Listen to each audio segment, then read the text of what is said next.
আসসালামু আলাইকুম দর্শক, মধ্যপ্রাচ্যে উত্তেজনার মধ্যেই একটি বড় ঘটনা ঘটেছে। সেটি হচ্ছে ইরানের প্রেসিডেন্টকে বহনকারী হেলিকপ্টার বিধ্বস্ত হয়েছে।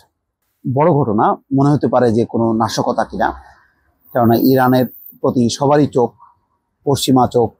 ইসরায়েল তো আছেই, মাঝখানে ইসরায়েল এবং ইরানের মধ্যে যে পাল্টাপাল্টি ক্ষেপণাস্ত্র চালাচালি সেটা তো সবাই দেখলো।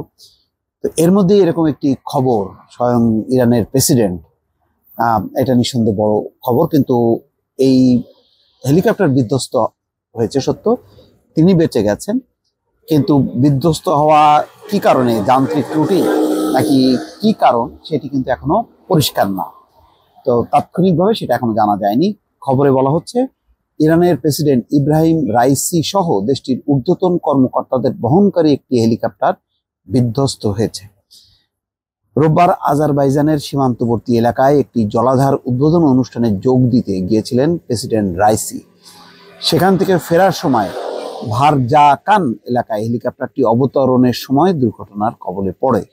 ইরানের সংবাদ মাধ্যম তাসনিম নিউজ জানিয়েছে, প্রেসিডেন্ট রাইসিকে বহনকারী হেলিকপ্টারটি দুর্ঘটনার কবলে পড়ার পর সেটি থেকে জরুরি ফোন কল এসেছিল। হেলিকপ্টারে প্রেসিডেন্টের সঙ্গে থাকা কর্মকর্তারাই ওই ফোন করেছিলেন। ফলে এই দুর্ঘটনায় কেউ হতাহত হননি বলেই ধারণা করা হচ্ছে। ওই হেলিকপ্টারে ইরানের প্রেসিডেন্টের সঙ্গে পররাষ্ট্রমন্ত্রী হোসেইন আমির আবদুল্লাহিয়ান ও স্থানীয় কয়েকজন কর্মকর্তা ছিলেন। তারা পূর্ব আজারবাইজান জলাধার প্রকল্প উদ্বোধন করে ফিরছিলেন। ইরানের স্বরাষ্ট্রমন্ত্রী আমির তাহিদি রাষ্ট্রীয় টেলিভিশনে বলেছেন, ওই হেলিকপ্টারের সঙ্গে যোগাযোগ স্থাপন করা হয়েছিল, কথা বলার মধ্যেই সংযোগ বিচ্ছিন্ন হয়ে যায়। ঘটনাস্থলে উদ্ধারকারীরা যাচ্ছেন, তবে কুয়াশা ও প্রতিকূল আবহাওয়ার কারণে তাদের পৌঁছাতে কিছুটা সময় লাগতে পারে। আজ রাইসির ওই হেলিকপ্টারের সঙ্গে আরো দুটি হেলিকপ্টার ছিল, সেগুলো অক্ষত রয়েছে। প্রেসিডেন্টকে বহনকারী হেলিকপ্টারটি কোন ধরনের ছিল তা এখনো জানা যায়নি। ইরান বিভিন্ন ধরনের হেলিকপ্টার ব্যবহার করে। দেশটির সামরিক বাহিনীর অনেক হেলিকপ্টার 1979 সালের ইসলামী বিপ্লবের সময়েরও আগের, তার মানে অনেক পুরনো। তো যাই হোক, এটা নিঃসন্দেহে একটা বড় ধরনের একটা খবর যে ইরানের প্রেসিডেন্টকে বহনকারী হেলিকপ্টার বিধ্বস্ত হয়েছে। এই বিধ্বস্তের পিছনে অন্য কোনো কারণ সেটাও জানা যায়নি। পুরো হতাহত কেউ হয়েছে কিনা, তার সঙ্গে থাকা কেউ, সেটাও কিন্তু এখনো জানা যায়নি।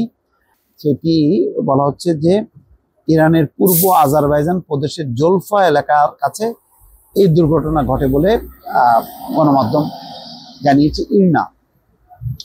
তো যাই হোক, মানে যেহেতু ইরান আর ইসরায়েলের মধ্যে একটি উত্তেজনা আছে, ফলে হঠাৎ করে তাৎক্ষণিকভাবে এই ধরনের বিধ্বস্ত হবার ঘটনাগুলো মনে করা যেতে পারে, বা অনেকে হয়তো সন্দেহ করছেন যে এর পিছনে হয়তো নাশকতা থাকতে পারে, অন্য কোনো ষড়যন্ত্র কাজ করতে পারে। কিন্তু এখনো পর্যন্ত ইরানের রাষ্ট্রীয়ভাবে তারা নিজেরাই বিষয়টি ক্লিয়ার না যে কেন দুর্ঘটনা ঘটেছে। তবে এইটি অন্তত নিশ্চিত হওয়া গেছে যে এই দুর্ঘটনার ফলে প্রেসিডেন্ট মানে নিহত হননি বা আহত হননি।